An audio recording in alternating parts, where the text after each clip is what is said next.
The mission begins. Afghanistan Valley.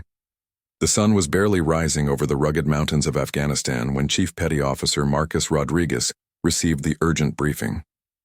Intelligence had located a high-value target in a remote village, nestled deep in the Hindu Kush Mountains. The Taliban commander they were hunting had been responsible for coordinating attacks against coalition forces for months. This was their chance to end his reign of terror. Rodriguez looked around the briefing room at his 5 fellow Navy SEALs. These were men he had served with for years, each one a seasoned warrior who had survived countless missions in the most dangerous places on Earth. There was Tommy Bulldog Thompson, the team's explosives expert whose steady hands could defuse a bomb while under fire. Next to him sat Jake Ghost Williams, their sniper, whose precise shots had saved their lives more times than they could count. The mission seemed straightforward on paper. Insert at dawn. Move through the valley under cover of darkness. Locate the target and extract before sunrise. Simple. Clean. But in Afghanistan, nothing was ever simple, and Rodriguez felt the familiar knot in his stomach that came before every operation. Captain Sarah Mitchell, call sign Phoenix, was completing her pre-flight checks on the Apache helicopter that would provide their air support.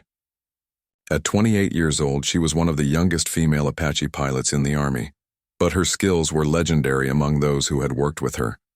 She had earned her nickname after surviving a crash landing in hostile territory and fighting her way to safety. Today, she would be their guardian angel, watching over them from above. The team loaded into the Black Hawk helicopter as the first rays of sunlight painted the mountains gold and red. The familiar weight of their gear felt reassuring. Night vision goggles, advanced communication equipment, enough ammunition for a small war, and medical supplies that could mean the difference between life and death. As the helicopter lifted off, Rodriguez watched the landscape below transform from the relative safety of the forward operating base to the wild, untamed terrain where death could come from any direction. The mountains rose like ancient sentinels, their peaks covered in snow even in the middle of summer.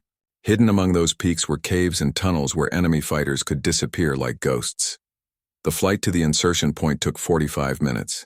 During that time, the team went through their final equipment checks and reviewed the mission parameters one more time. They would have 6 hours to complete their objective before the extraction helicopter would return to pull them out. 6 hours to find one man in a valley that could hide an army. Phoenix's voice crackled through their headsets, calm and professional. 2 minutes to insertion point. Weather is clear. No movement detected in the immediate area. You've got a clean landing zone. Her Apache helicopter circled high above, its advanced sensors scanning for any signs of enemy activity. The Black Hawk touched down in a small clearing surrounded by rocky outcroppings. The SEALs moved quickly, their boots hitting the ground in perfect synchronization. Within 30 seconds, the helicopter was gone, disappearing into the morning sky like a mechanical bird returning to its nest. Suddenly, the valley was silent except for the whisper of wind through the rocks.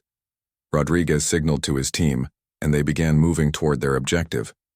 The intelligence reports indicated the target was hiding in a compound about 3 miles away, built into the side of a mountain where it would be nearly impossible to spot from the air. They had studied satellite photos for hours, memorizing every building, every wall, every possible escape route. The terrain was brutal. Loose rocks threatened to send them tumbling down steep slopes, and every step had to be carefully planned. They moved in single file, with Ghost taking point and using his sniper's eye to scan for threats. Behind him, Rodriguez monitored their communications while Thompson watched their 6 o'clock, ready to deal with any surprises from behind. After 2 hours of careful movement, they reached a ridge overlooking their target. The compound was exactly where intelligence had said it would be, but something felt wrong. Rodriguez raised his binoculars and studied the buildings below. There were too many vehicles parked outside, too many fresh tire tracks in the dirt, too many signs that this place was more heavily occupied than they had been told. "Phoenix, this is ground team," Rodriguez whispered into his radio. "We've got eyes on target. Requesting thermal scan of the compound." Sarah's Apache was orbiting several miles away, using its sophisticated sensors to monitor the area without alerting anyone to their presence. "Copy that, ground team. Running thermal now." There was a pause that seemed to last forever. When Sarah's voice came back, it carried a note of concern that made Rodriguez's blood run cold. "Ground team, I'm reading at least 40 heat signatures in that compound. Repeat, 40 heat signatures. This is not what we briefed. Sarah stared at her screens, trying to make sense of what she was seeing. The intelligence had indicated maybe 10 people at most. 40 was a small army. Rodriguez felt his world shift. 40 fighters meant they were outnumbered more than 6-1. In the special operations community, those were odds that could get good men killed. But they had come too far to turn back now. The target was inside that compound, and this might be their only chance to get him. The team leader made the decision that would change everything. We proceed with the mission. We've handled worse odds before. But even as he said the words, Rodriguez wondered if he was making the right choice. In the mountains of Afghanistan, the difference between heroism and foolishness was often measured in heartbeats. Into the compound, the trap springs. The SEALs spent another hour studying the compound, mapping out guard positions and identifying the best route for infiltration. Rodriguez counted at least 12 sentries visible from their position, but he knew there had to be more hidden from view. The compound was built like a fortress with high walls and only 2 apparent entrances. Getting inside would require all their training and a good dose of luck. Ghost had identified a weak point in the perimeter where a section of wall had partially collapsed. It would require them to cross 50 yards of open ground, but it was their best option. Thompson rigged up a small explosive charge that would create a diversion on the opposite side of the compound. Drawing attention away from their entry point, "Phoenix, we're going in," Rodriguez whispered into his radio. "Keep your eyes open for any movement outside the walls." Sarah adjusted her position, bringing the Apache to a better vantage point while staying far enough away to avoid detection. Through her advanced optics, she could see the 6 SEALs moving like shadows across the rocky terrain. Every muscle in her body was tense as she watched her friends prepare to walk into what could be a death trap. The explosion from Thompson's diversion charge lit up the pre-dawn darkness like a small sun. Immediately, shouts erupted from inside the compound as guards rushed toward the blast site. Rodriguez gave the signal, and his team sprinted across the open ground, reaching the collapsed wall section just as the echo of the explosion faded into the mountains. They slipped through the gap one by one, finding themselves in a courtyard surrounded by mud brick buildings. The compound was larger than it had appeared from the ridge, with multiple levels built into the mountainside. Somewhere in this maze of rooms and passages was their target. But first they had to navigate past 40 armed men who were now fully alert and searching for intruders. The team split into 2 groups. Rodriguez, Thompson, and Williams would search the main building where intelligence suggested the target was hiding. Ghost and the other 2 SEALs would secure their escape route and watch for reinforcements. It was a standard operating procedure that had served them well in dozens of previous missions. Moving through the compound was like navigating a deadly puzzle. Every corner could hide an enemy fighter. Every doorway could be a trap. The SEALs used hand signals to communicate, their movements coordinated with the precision that comes from years of training together. They cleared room after room, finding evidence that the compound had been heavily used but no sign of their target. Then everything went wrong at once. A door burst open behind them, and 3 Taliban fighters emerged firing AK-47s on full automatic. Thompson spun around, his rifle barking twice, dropping 2 of the attackers before the 3rd one could find cover. But the damage was done. The sound of gunfire echoed through the compound like thunder, alerting every enemy fighter to their presence. "Contact! Contact!" Rodriguez shouted into his radio as more fighters poured out of buildings throughout the compound. The carefully planned stealth mission had just become a firefight, and the odds were becoming clearer by the second. They weren't facing 40 fighters. There were at least twice that many, and more were arriving from hidden positions in the surrounding rocks. Ghost's voice crackled through the radio with the kind of calm professionalism that comes from years of combat experience. "We've got vehicles approaching from the valley floor. At least 6 trucks loaded with fighters. This place is about to become very crowded." Rodriguez realized with crystal clarity that they had walked into a trap. The intelligence about their target had been accurate, but it was incomplete. This wasn't just a hiding place, it was a major staging area for Taliban operations in the region. They had stumbled into what amounted to an enemy military base, and now every fighter in the area knew exactly where they were. "Phoenix, we need immediate extraction," Rodriguez called out as he fired at muzzle flashes in the darkness. "The landing zone is compromised. Repeat, the original LZ is compromised. Sarah's heart sank as she processed what she was hearing. Through her thermal imaging, she could see the heat signatures of dozens of fighters converging on the SEAL's position. The trucks Ghost had spotted were racing up the mountain road, carrying even more enemy reinforcements. In a matter of minutes, 6 of the best warriors America had ever produced would be facing odds of 200-1. Ground team, I see your position. Working on alternate extraction options now. Sarah's voice was steady, but inside she was calculating distances, fuel consumption, and weapon loads. The Apache helicopter was designed for close air support, but it wasn't a transport aircraft. She couldn't land and pick up the team, even if there had been a safe place to land. The firefight intensified as more enemy fighters joined the battle. The SEALs had taken cover behind a low wall in the compound's central courtyard, but their position was becoming untenable. Bullets chipped away at their concrete protection, and grenades were exploding with increasing frequency around their position. Williams, the team medic, was hit in the shoulder by shrapnel from a rocket-propelled grenade. The explosion had been close enough to ring their ears and fill the air with dust and debris. Thompson quickly applied a pressure bandage while Williams continued to return fire with his good arm, his face set in the grim determination that had carried him through a dozen combat deployments.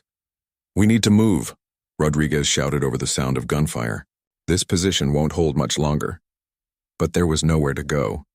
They were surrounded on all sides by enemy fighters who knew the terrain better than they did. Every possible escape route was covered by machine gun positions, and the reinforcements from the valley were getting closer with each passing minute. That's when Sarah made the decision that would define her career and possibly save 6 lives. She pushed the Apache's throttles forward and dove toward the compound, her 30mm chain gun spinning up to full speed. The war had just become personal, and she was bringing everything she had to the fight. The sound of the Apache's rotors filled the valley like rolling thunder as Sarah brought her helicopter down from its high orbit. She had made a decision that went against every rule in the book. She was bringing her aircraft directly into the fight, putting herself at extreme risk to save the men on the ground. The Apache was designed to operate from a distance, using its advanced sensors and long-range weapons to dominate the battlefield. What Sarah was about to do was essentially turning a sophisticated attack helicopter into a flying tank. Through her helmet-mounted display, Sarah could see the entire battlefield laid out in digital clarity. The 6 SEALs were pinned down in the central courtyard, their heat signatures bright against the cool mountain air. Surrounding them were dozens of enemy fighters, moving through the compound's buildings and taking up positions that would allow them to pour devastating fire down onto the Americans below. "Ground team, Phoenix is going hot," Sarah announced through the radio. "Mark your position with infrared strobes. I'm coming in danger close." Rodriguez quickly activated the infrared beacon that would show up clearly on Sarah's night vision system. In the chaos of combat, friendly fire was always a risk, especially when air support was operating at such close range. The beacon would help Sarah distinguish between friends and enemies in the heat of battle. Sarah lined up her first target, a machine gun position, on the roof of the main building that had been raking the SEAL's position with sustained fire. The 30mm chain gun could fire 625 rounds per minute, each one capable of punching through concrete and steel. She squeezed the trigger and watched as a stream of high-explosive rounds tore through the enemy position, silencing the machine gun forever. The psychological effect of the Apache's arrival was immediate. The Taliban fighters had been confident in their overwhelming numbers, but the appearance of an attack helicopter changed the entire dynamic of the battle. Suddenly, they were the ones who were vulnerable, exposed on rooftops and in windows that had seemed like perfect fighting positions just moments before. But Sarah's intervention came with a cost. The moment she opened fire, every enemy fighter with an anti-aircraft weapon turned their attention skyward. The Apache was designed to survive in hostile environments, but it wasn't invulnerable. Tracer rounds began streaking past her cockpit as fighters with heavy machine guns tried to bring down the helicopter that was systematically destroying their positions. "Phoenix, you've got multiple shooters targeting your aircraft," Ghost reported from his position. Even in the middle of a firefight, the sniper was doing what he did best, observing the battlefield and providing critical intelligence. "I count at least 4 heavy machine gun positions with line of sight to your bird." Sarah acknowledged the warning and immediately began evasive maneuvers, using the Apache's agility to make herself a difficult target. She dove behind a ridge, popped up at a different location, and engaged another enemy position before disappearing again. It was a deadly game of cat and mouse, played out in 3 dimensions with the lives of 6 SEALs hanging in the balance. The trucks carrying reinforcements had reached the compound, and Sarah watched through her sensors as dozens of fresh fighters poured out of the vehicles. The odds, which had already been impossible, were getting worse by the minute. She targeted the lead truck with a Hellfire missile, the explosion lighting up the mountainside and sending a message to the other drivers that the road to the compound was now a death trap. On the ground, the SEALs were using the distraction created by Sarah's attack to improve their position. Rodriguez led his team in a fighting withdrawal to a more defensible location, a stone building with thick walls that could provide better protection from the increasing volume of fire they were receiving. Williams was leaving a trail of blood from his shoulder wound, but he refused to slow down the team's movement. "How much ammunition do we have left?" Rodriguez asked as they reached their new position. Thompson did a quick inventory. "Maybe 20 minutes of sustained fire at our current rate. After that, we'll be down to pistols and harsh language." The math was simple and terrifying. They had enough ammunition for maybe 20 more minutes of fighting, but the enemy seemed to have an unlimited supply of fighters and weapons. Even with Sarah's air support, they were slowly being overwhelmed by sheer numbers. Sarah was facing her own ammunition crisis. The Apache carried a finite amount of 30mm rounds and Hellfire missiles, and she was burning through them at an alarming rate. Each shot had to count, but there were simply too many targets for one helicopter to handle. She needed to be surgical in her targeting, taking out the positions that posed the greatest threat to the men on the ground. A rocket-propelled grenade streaked past Sarah's cockpit, close enough that she could see the fins spinning as it flew by. The enemy was getting better at predicting her movements, and it was only a matter of time before one of their shots found its mark. The Apache was armored, but it wasn't indestructible, and a direct hit from an RPG could bring down even the most advanced helicopter. "Ground team, I'm taking effective fire up here," Sarah reported. "I can't maintain this orbit much longer without risking the aircraft." Rodriguez understood what she was saying. If the Apache was shot down, not only would they lose their air support, but Sarah would become another person who needed rescuing. The mission was already a disaster. They couldn't afford to make it worse by losing their guardian angel. But Sarah had no intention of abandoning the fight. She had made a promise to herself the moment she heard the desperation in Rodriguez's voice, and she was going to keep that promise no matter what it cost her. She pulled the Apache into a steep climb, gaining altitude to reassess the situation and plan her next attack. From her new vantage point, Sarah could see the full scope of what they were facing. The compound was swarming with enemy fighters, and more vehicles were approaching from multiple directions. The SEALs were trapped in a stone building that was taking increasingly heavy fire, and it was only a matter of time before the enemy brought up heavy weapons that could breach their defenses. The situation called for desperate measures, and Sarah was about to take the biggest risk of her military career. The sound of Sarah's chain gun had become a lifeline for the SEALs trapped below, but even guardian angels have limitations. As she watched her ammunition counter tick down toward 0, Sarah faced the harsh reality that her Apache helicopter, for all its sophisticated technology and firepower, couldn't single-handedly hold off an army. Each burst from the 30mm gun was bringing her closer to the moment when she would have nothing left to offer but moral support. "Phoenix, ammunition status?" Rodriguez's voice crackled through the radio between bursts of enemy fire. He was asking the question he dreaded to hear answered, but as a team leader, he needed to know exactly what resources he could count on. Sarah glanced at her heads-up display, her heart sinking as she saw the numbers. "Ground team, I'm down to my last 100 rounds of 30 Mike and 2 Hellfires. After that, I'll be flying a very expensive taxi." She tried to keep her voice light, but the gravity of the situation was impossible to hide. The mathematics of survival were becoming brutally clear. On the ground, Thompson's ammunition count showed they had perhaps 15 minutes of sustained fighting left before they would be reduced to firing single shots and praying. Above them, Sarah was facing her own countdown to helplessness. The enemy, meanwhile, seemed to have an endless supply of fighters and weapons flowing into the area. Ghost's voice cut through. The radio chatter with the kind of professional calm that had earned him a reputation as one of the deadliest snipers in the wild. Navy. I've got eyes on what looks like a mortar team setting, up about 800 meters northwest of our position.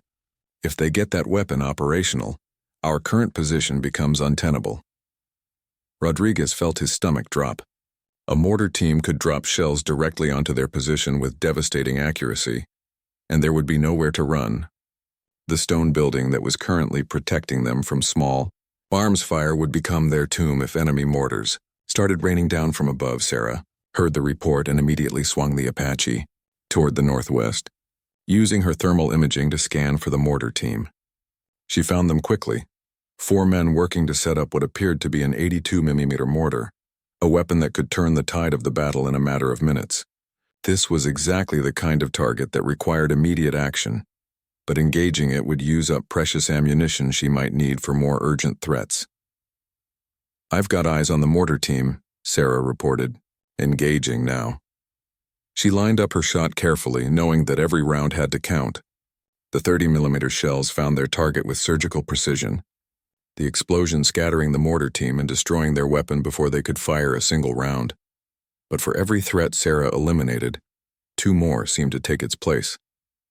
Enemy fighters were moving through the compound with increasing confidence, using the buildings and walls for cover as they closed in on the SEALs' position. The distinctive sound of AK-47 fire was becoming a constant background noise, punctuated by the deeper bark of machine guns and the occasional explosion of a grenade. Williams, despite his shoulder wound, was proving to be as effective with his rifle as he was with medical supplies. His military training had taught him to compartmentalize pain and focus on the mission, and right now the mission was keeping his teammates alive. Each shot he took was carefully aimed, and each shot found its target. But even perfect accuracy couldn't overcome the simple math of 6 men against 200. Thompson had taken charge of their defensive preparations, using his explosives expertise to create improvised barriers and booby traps around their position. He rigged several grenades with tripwires, creating deadly surprises for any enemy fighters who tried to approach their building through the obvious routes. It was a delaying tactic at best, but in their current situation, every extra minute of survival was a victory. The enemy was adapting to Sarah's tactics, spreading out to make themselves less vulnerable to her attacks and using the compound's buildings to mask their movements. They had learned to fear the sound of the Apache's rotors, but they were also beginning to understand the helicopter's limitations. Several fighters had taken positions where they could observe Sarah's attack patterns, and they were starting to coordinate their movements to take advantage of her blind spots.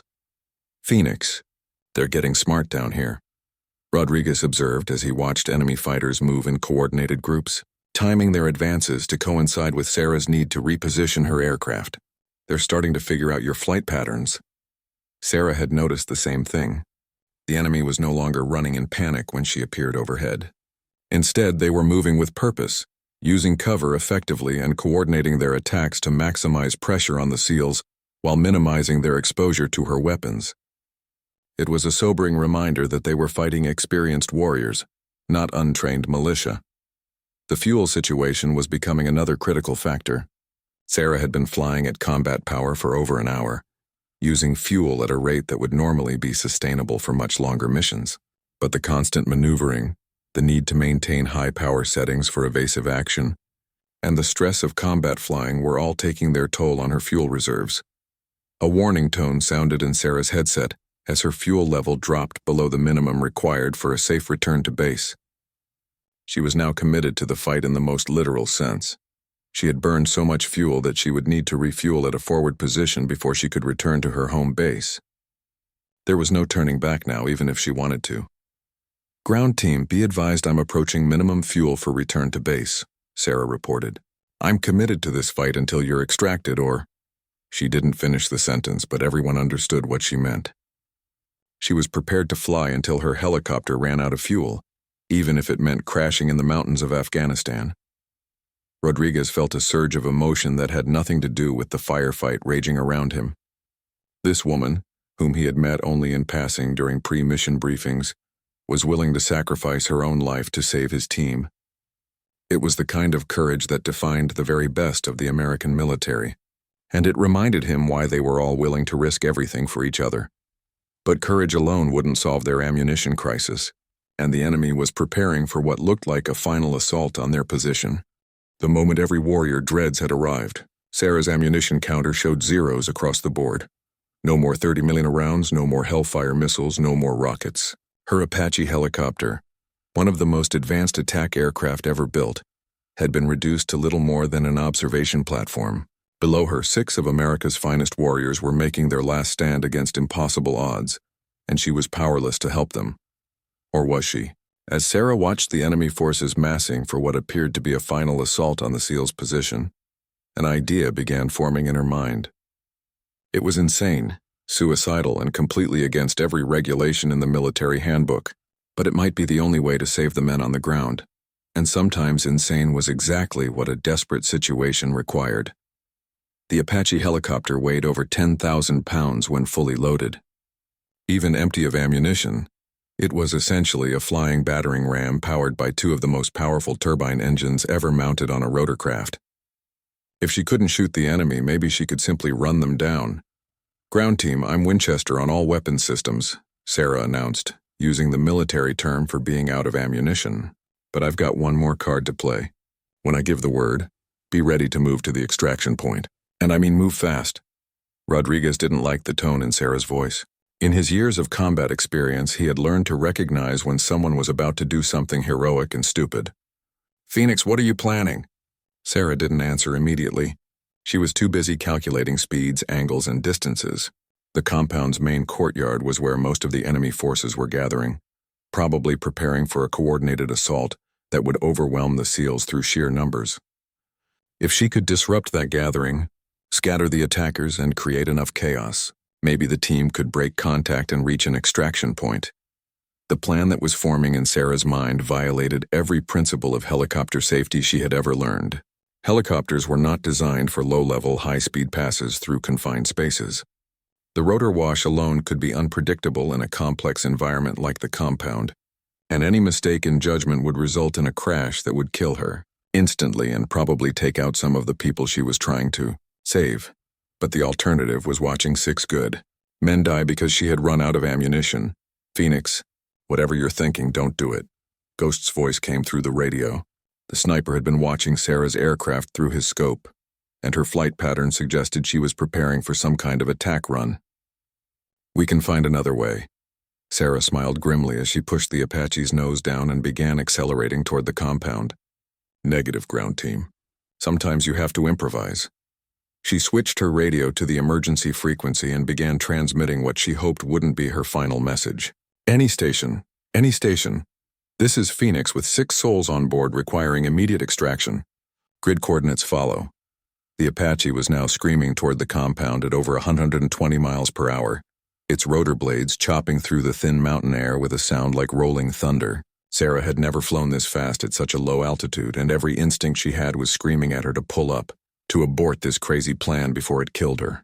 But she could see the enemy fighters in the courtyard below, and she knew this might be the only chance her friends had.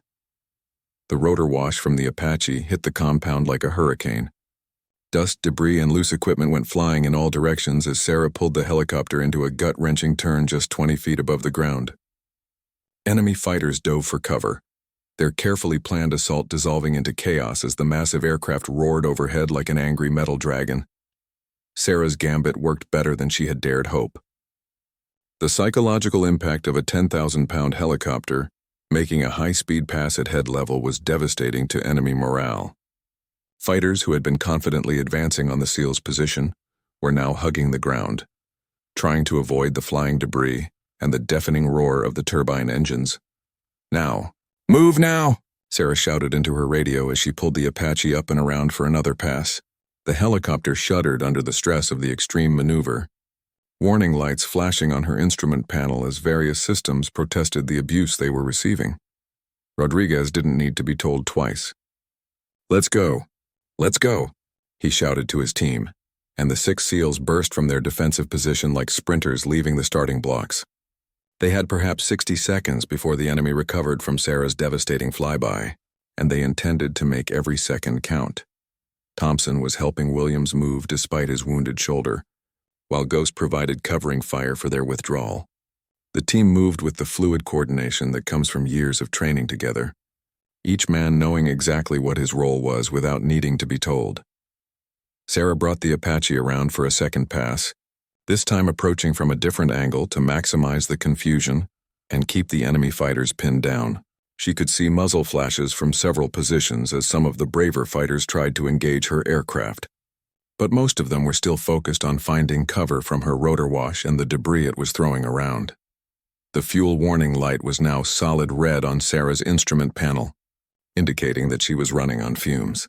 She had perhaps 10 minutes of flight time remaining, maybe less if she continued these high-stress maneuvers, but 10 minutes might be enough if the extraction helicopter was already on its way. Any station, this is Phoenix," Sarah called again on the emergency frequency. "I have 6 friendly personnel requiring immediate extraction. Current position is under heavy enemy fire. Requesting immediate assistance," the response came from an unexpected source. "Phoenix, this is Rescue 23. We're 15 minutes out with a full medical team. Can you maintain your position?" Sarah almost laughed. Maintain her position? She was flying a helicopter that was about to run out of fuel, while using it as an improvised close air support weapon against 200 enemy fighters. "Rescue 23. I'll be here until the fuel runs out or they shoot me down. Whichever comes first." The SEALs had reached a rocky outcropping about 500 meters from the compound, a position that offered better cover and a clear view of potential extraction points. Rodriguez quickly set up a defensive perimeter, while Thompson treated Williams' shoulder wound more thoroughly now that they had a few minutes of relative safety. "Phoenix, we're in position," Rodriguez reported. "Can you mark our location for the extraction bird?" Sarah was already on it, activating the Apache's laser designator to paint the SEAL's position with an infrared beam that would be clearly visible to the incoming rescue helicopter. The enemy fighters in the compound were beginning to reorganize, and she could see them moving to pursue the escaped Americans. Time for one more pass.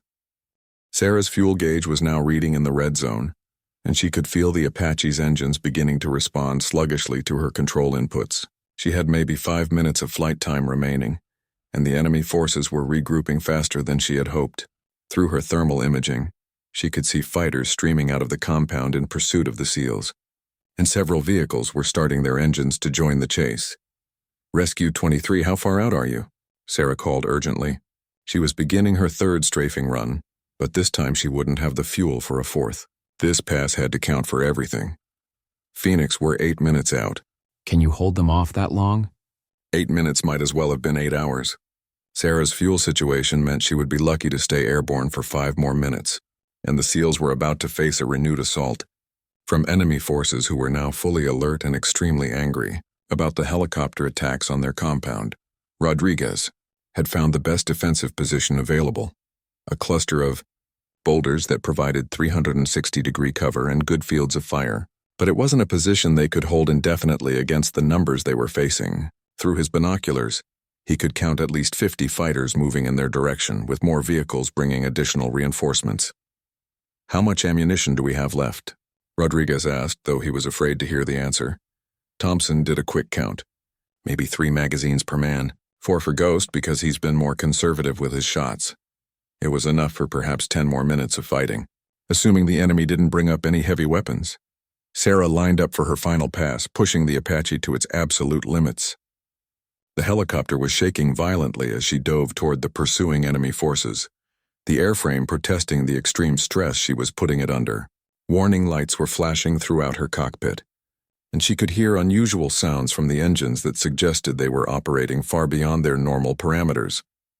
The rotor wash from her low-level pass scattered the lead group of pursuers, buying the SEALs precious time. But as Sarah pulled up from the attack run, she felt the Apache shudder in a way that told her she was reaching the end of her helicopter's capabilities. The fuel flow indicators were showing numbers that meant she had perhaps 2 minutes of flight time remaining. "Ground team." "I'm about to lose power," Sarah reported, her voice still calm despite the desperate situation. "You're going to be on your own for the next few minutes." Ghost had been watching the sky through his rifle scope, and he spotted something that made his heart leap. "Rescue bird inbound from the southeast. Big bird looks like a Chinook."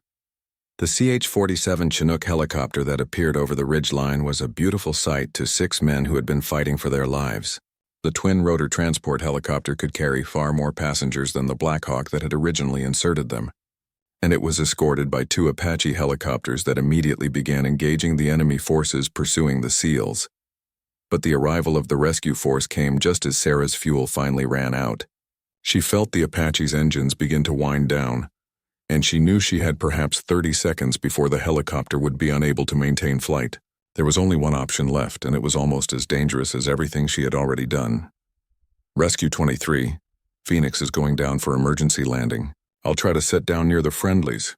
Position, Sarah was already looking for the least bad place to crash. Land a 10,000-pound helicopter in terrain. That was mostly rocks and steep slopes. The Apache's auto-rotation landing was a controlled crash that would have impressed her flight instructors if they had been there to see it. Sarah managed to bring the helicopter down in a relatively flat area, about 200 meters from the SEAL's position. The landing hard enough to buckle the landing gear, but not hard enough to kill her. She sat in her cockpit for a moment, amazed to be alive, before grabbing her rifle and preparing to join the ground fight. The Chinook was hovering over the SEAL's position, its rear ramped down and ready to receive passengers, but the helicopter was taking heavy fire from the enemy forces, who were determined not to let their quarry escape. The 2 escort Apaches were doing their best to suppress the enemy fire, but there were simply too many shooters for them to eliminate quickly. Go! Go! Go! Rodriguez shouted to his team as they sprinted toward the Chinook's ramp. Williams was moving under his own power despite his wound, driven by adrenaline and the knowledge that this was their only chance for extraction. Sarah was running toward the helicopter as well, her pilot's survival kit slung over her shoulder, and her rifle ready for action. She had abandoned her crashed Apache without looking back, focused entirely on reaching the safety of the rescue aircraft. Behind her, she could hear the sound of enemy vehicles getting closer. Thompson was the last man to board the Chinook, turning to provide covering fire as Sarah sprinted the final 50 meters to the helicopter. Bullets were striking the aircraft's armored hull with metallic pings, and the crew chief was shouting for everyone to get aboard so they could get out of the kill zone. Sarah dove through the Chinook's rear door just as Thompson grabbed her arm and pulled her inside. The helicopter was already lifting off, climbing rapidly to get out of range of the small arms fire that was focused on their position. Through the open ramp, they could see dozens of muzzle flashes as the enemy forces fired everything they had at the escaping aircraft. As the Chinook banked away from the landing zone, Sarah looked back at her Apache helicopter sitting abandoned in the rocky terrain. She had flown that aircraft for over 2 years, and it had become almost an extension of herself. Leaving it behind felt like abandoning a friend, but she knew she had made the right choice. Sometimes the mission was more important than the machine. Rodriguez sat down heavily beside Sarah, his hands shaking slightly from the adrenaline come-down that always followed intense combat. "I don't know how to thank you," he said quietly. "You saved all our lives back there." Sarah managed a tired smile. "That's what guardian angels are for." The flight back to the forward operating base passed in relative silence, each member of the team lost in their own thoughts about what they had just survived. The adrenaline was wearing off, replaced by the bone-deep exhaustion that comes after extended combat. Williams had fallen asleep despite his shoulder wound, the medics on the Chinook having given him enough pain medication to make him comfortable for the journey home. Sarah stared out the helicopter's window at the rugged landscape passing below, still trying to process everything that had happened. In the space of 6 hours, she had gone from routine air support to crash landing her helicopter, after using it as an improvised battering ram against enemy forces. It was the kind of story that would be hard to believe if someone else was telling it. As they approached the base, Sarah could see that word of their mission had already spread. Ground crews were waiting on the landing pad, along with medical personnel and what looked like half the base's command staff. The story of 6 SEALs surrounded by 200 enemy fighters and saved by a female Apache pilot, who refused to abandon them, was already becoming legend. Rodriguez was the first one off the Chinook, his legs slightly unsteady after the stress of the past several hours. He was immediately surrounded by debriefers who wanted to hear every detail of what had happened in the compound. But his first concern was for his wounded teammate, making sure Williams was taken directly to the base hospital for proper treatment of his shoulder injury. Thompson and Ghost were also whisked away for debriefing, but not before Thompson made sure that everyone knew about Sarah's actions. That woman saved our lives, he told anyone who would listen. She emptied her entire ammunition load keeping those fighters off us, then crashed her own helicopter rather than leave us behind. I've never seen anything like it. Sarah found herself in a surreal situation as she was escorted to the debriefing room. Officers who had barely acknowledged her existence before were now treating her like a celebrity. The base commander himself wanted to hear her account of the mission, and there was already talk about recommendations for medals and commendations. But Sarah was more concerned about her Apache helicopter, abandoned in the mountains of Afghanistan. That aircraft represented millions of dollars of taxpayer money and years of her training and experience. Losing it, even for the best of reasons, was going to require a mountain of paperwork and probably an investigation to determine whether her actions had been justified. The debriefing lasted for hours, with intelligence officers trying to piece together exactly what had happened at the compound and why the enemy presence had been so much larger than expected. Sarah's gun camera footage would provide valuable intelligence about enemy tactics and capabilities, assuming the cameras had survived the crash landing. 3 days later, Sarah stood in the base commander's office, expecting to receive some form of disciplinary action for the loss of her aircraft. Instead, she found herself facing a room full of senior officers who rose to their feet when she entered. The base commander was holding a citation that would become one of the most significant awards of her military career. "Captain Mitchell," the commander began, "it is my honor to present you with the Distinguished Flying Cross for extraordinary heroism and exceptional skill in aerial combat. Your actions on that day saved the lives of 6 American servicemen and demonstrated the very best traditions of military aviation." The citation went on to detail her actions in clinical military language, but it couldn't capture the emotions of that day, or the bonds that had been forged between 7 people who had faced death together and emerged victorious. Sarah accepted the medal with the mixture of pride and humility that characterizes the best military officers. Rodriguez and his team were present for the ceremony, having insisted on being there to witness Sarah receive the recognition she deserved. Williams's arm was in a sling, but he was otherwise fully recovered and already planning to return to active duty. The shoulder wound would leave a scar, but it would also leave him with a story that he would carry for the rest of his life. After the ceremony, the team gathered at the base's informal recreation area, a collection of picnic tables and a makeshift barbecue pit where off-duty personnel could relax and decompress. It was there, away from the formal military environment, that they really talked about what they had experienced together. "I keep thinking about those odds," Thompson said, shaking his head. 200 to 1 and we all made it home. That doesn't happen without someone upstairs looking out for us. Ghost, ever the professional observer, had a different perspective. It doesn't happen without training, teamwork, and one very brave pilot who was willing to risk everything for people she barely knew. Sarah felt uncomfortable with the praise, as she always did. In her mind, she had simply done her job, albeit under extraordinary circumstances. "You would have done the same thing for me," she said simply. And everyone at the table knew it was true.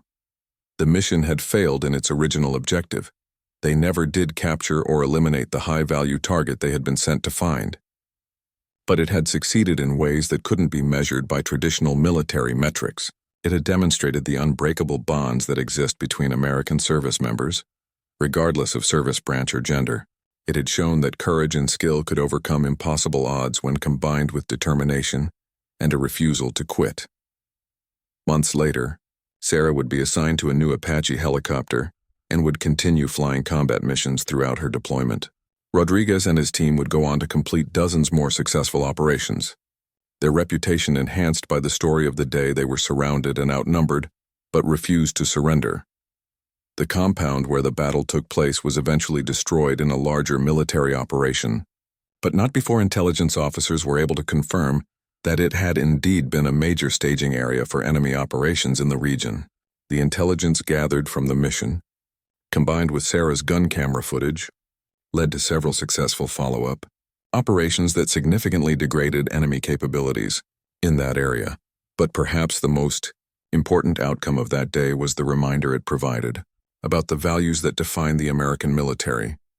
In a world where technology and firepower often dominate discussions of military capability, the mission served as a powerful example of how individual courage, teamwork, and an unwillingness to abandon fellow service members remain the most important weapons in any arsenal.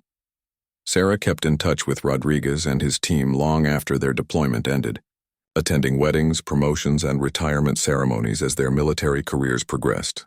The bonds forged in combat proved to be stronger than the geographical distances that separated them in civilian life.